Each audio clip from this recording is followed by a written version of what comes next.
Hello everyone, welcome to Tube Affairs. इस video में बात करेंगे स्टैटिक बैंकिंग और फाइनेंस। जो स्टैटिक पार्ट्स होते हैं बैंकिंग फाइनेंस से रिलेटेड, ये उसका वीडियो है।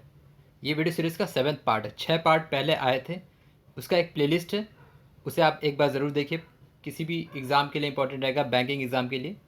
तो 6 पार्ट्स पहले आए थे, ये 7th पार्ट है इस वीडियो सीरीज़ का। तो आपके upcoming SBI exam, RRB assistant और जो भी एग्ज़ाम आने वाला है बैंकिंग एग्ज़ाम, उसमें ये हेल्प करेगा। और बाकी की वीडियोज़ आप ज़रूर देखें प्लेलिस्ट में जाके। उन सभी वीडियोज़ के लिंक नीचे डिस्क्रिप्शन में, जो भी प्लेलिस्ट है, current banking financial awareness, static banking finance, computer awareness और जो भी रिलेटेड करंट अफेयर्स वीडियो हैं, उन सभी के वीडियोज़ प्लेलिस्ट नीचे डिस्क्रिप्शन में है। और चैनल पर फर्स्ट टाइम है तो वीडियो को एक बार एंड तक ज़रूर देखें। स्टैटिक बैंकिंग फाइनेंस का ये 7th पार्ट है। तो चलिए पहला सवाल है, देखते हैं।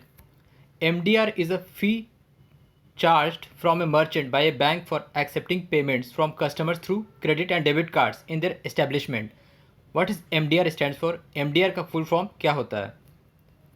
इसका सही जवाब होगा option A, merchant discount rate. तो मर्चेंट से जो फ़ी रेट चार्ज किया जाता है बाय बैंक या फिर कार्ड इश्योर या फिर POS टर्मिनल प्रोवाइडर, ये चार्ज करता है मर्चेंट से for processing any type of payment service. तो कस्टमर जैसे किसी चीज़ को ख़रीदता है बाय यूजिंग क्रेडिट और डेबिट कार्ड्स, तो उसका जो चार्ज है मर्चेंट चार्ज, इसको ट्रांजेक्शन डिस्काउंट रेट भी कहा जाता है, TDR। इसका दूसरा नाम TDR भी है। तो उसको चार्ज करता है मर्चेंट से, तो MDR उसी को कहा जाता है, मर्चेंट डिस्काउंट रेट। मर्चेंट से ये चार्ज किया जाता है बाय द कार्ड इश्योर या फिर POS टर्मिनल प्रोवाइडर या फिर बैंक। तो MDR क्या होता है? Merchant discount rate.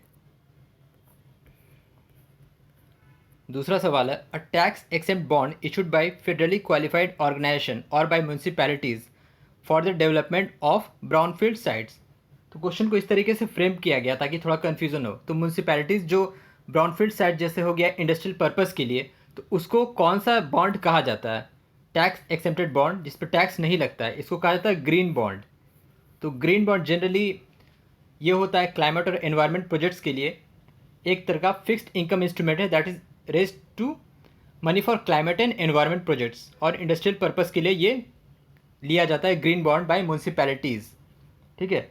और इसी से कुछ महीने पहले एक न्यूज़ आया था कि Ghaziabad is the first municipality which issued first green municipal bond. Green bond है लेकिन ग्रीन म्यूनसिपल बॉन्ड को इशू करने वाला पहला म्यूनसिपैलिटी बना था गाज़ियाबाद। और इस चीज़ के लिए इसका जो आंसर होगा, municipalities for the development of brown field sites is known as green bond.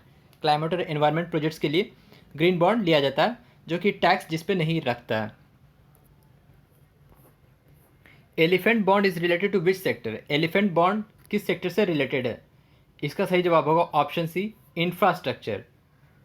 तो elephant bond is a rupee denominated bond with 25 years of maturity. तो इंफ्रास्ट्रक्चर सेक्टर के लिए ये होता है elephant bond. A substantial increase in capital expenditure और revenue deficit leads to, इसका सही जवाब होगा फिस्कल डेफिसिट। फिस्कल डेफिसिट क्या होता है?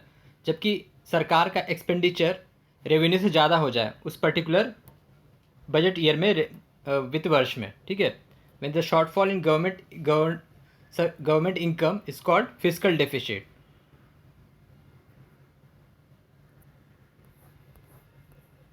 India gets the largest share of GDP, it's GDP from which of the following sector? तो किस सेक्टर से सबसे ज़्यादा GDP का सोर्स है भारत में?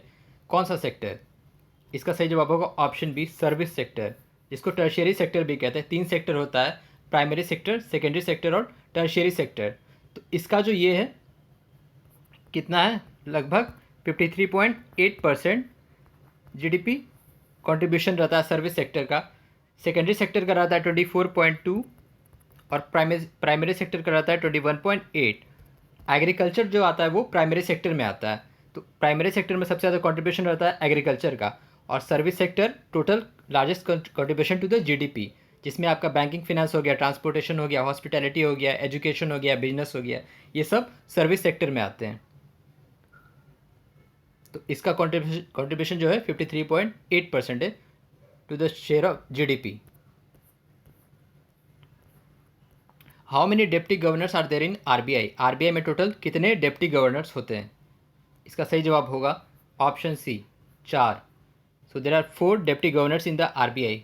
Please write the names of deputy governors of RBI in the comment box. RBI के अभी करंट डेप्टी गवर्नर्स कौन कौन है, आप उनके बारे में कमेंट बॉक्स में ज़रूर लिखें.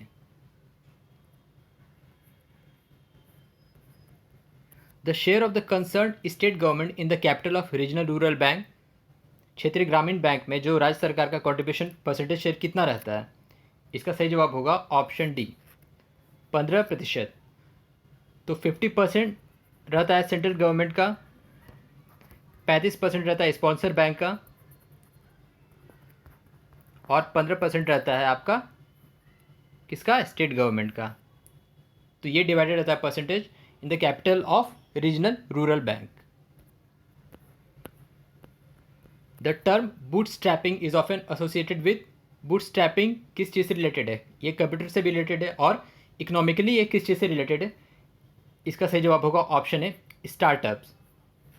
जब कोई अपनी ही पूंजी से पर्सनल सेविंग से स्टार्टअप शुरू करता है किसी तरह का, बिना किसी एक्सटर्नल इनपुट के, बिना लोन के, तो उसको उस चीज़ टर्म को कहा जाता है bootstrapping.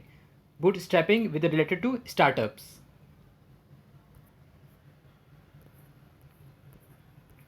The national automated clearing house NACH is operated by, NACH को कौन ऑपरेट करता है, RBI, सेबी, NPCI या फिर BSE. इसको ऑपरेट करता है NPCI, national payment corporation of India, NPCI. तो नाच क्या है, नेशनल ऑटोमेटिक क्लियरिंग हाउस, एक तरह का इलेक्ट्रॉनिक पेमेंट सर्विस और फंड क्लियरिंग प्लेटफॉर्म है जिसको रेगुलेट करता है NPCI. The headquarter of Equitas small finance bank is at, Equitas small finance bank का हेडक्वार्टर कहाँ है, ये है चेन्नई में. Headquarter is in Chennai. Rural infrastructure development fund RIDF is financed by, RIDF को कौन फाइनेंस करता है. इसका सही जवाब होगा option A NABARD.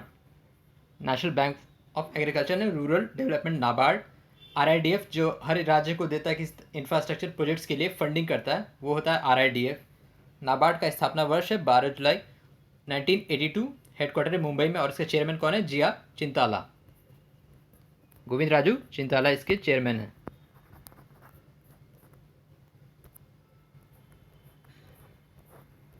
What is the full form of LAF, LAF का फुल फॉर्म क्या होता है.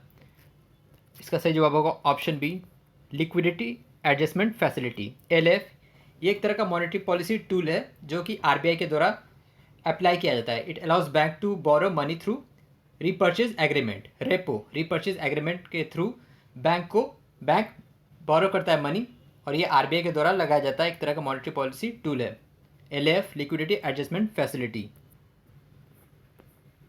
How many banks were nationalised in the first phase in 1969, तो 1969 में कितने बैंकों का राष्ट्रीयकरण हुआ था.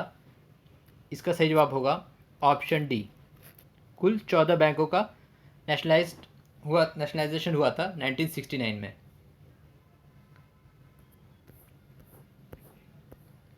While taking book debts as a security against bankers' advances, an appropriate form of charges, उस चार्ज को क्या कहा जाता है, assignment.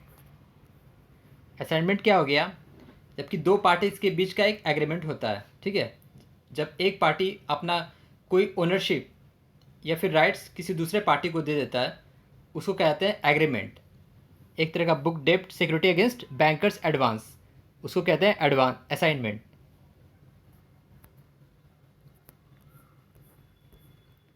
Which of the following agency is responsible for computation of national income.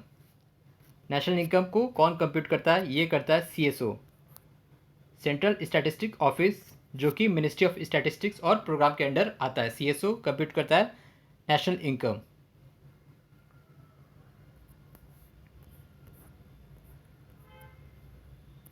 The dimension of 500 rupee note that was issued post demonetisation in 2016, तो जो नया वाला 500 रुपये का करेंसी नोट है उसका डायमेंशन क्या है. इसका सही जवाब होगा ऑप्शन सी 66 × 150 mm². रेक्टेंगुलर रहता है, 66 × 150 mm² रहता है ये 500 रुपी नोट का.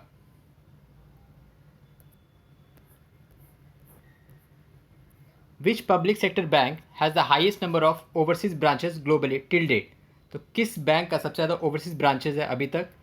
इसका सही जवाब होगा option D state bank of India. तो एसबीआई के कुल अभी करंट 52 ओवरसीज ब्रांच है। सेकेंड नंबर पे है बैंक ऑफ बड़ौदा 50 ब्रांचेज है, और थर्ड नंबर पे है bank of India 29 branches. SBI के सबसे ज़्यादा ओवरसीज ब्रांचेज हैं करंट अभी तक के। Which of the following units is known as paper gold. Paper gold क्या होता है? इसका दूसरा नाम है SDR, स्पेशल ड्राइंग राइट्स, जो कि IMF के द्वारा शुरू किया गया था। It refers to the international type of monetary reserve currency created by IMF in 1969, international monetary fund. तो पेपर गोल्ड का दूसरा नाम है special drawing right SDR। Which of the following is not the part of IFSC code. IFSC का code, IFSC क्या होता है? Indian financial system code. जब आप ट्रांजेक्शन करते हैं, आप अपने बैंक के चेक पासबुक पे ज़रूर देखिएगा, ये 11 डिजिट का कोड होता है IFSC कोड। कौन सा उसका हिस्सा नहीं है? Zero, state code, bank code या फिर ब्रांच कोड। इसका सही जवाब होगा ऑप्शन बी, स्टेट कोड। तो शुरू के 4 डिजिट्स होते हैं बैंक का कोड, फिर बीच में ज़ीरो होता है जो कि रिजर्व रहता है फॉर फ्यूचर, और लास्ट के जो 6 रहते हैं वो रहते हैं ब्रांच कोड।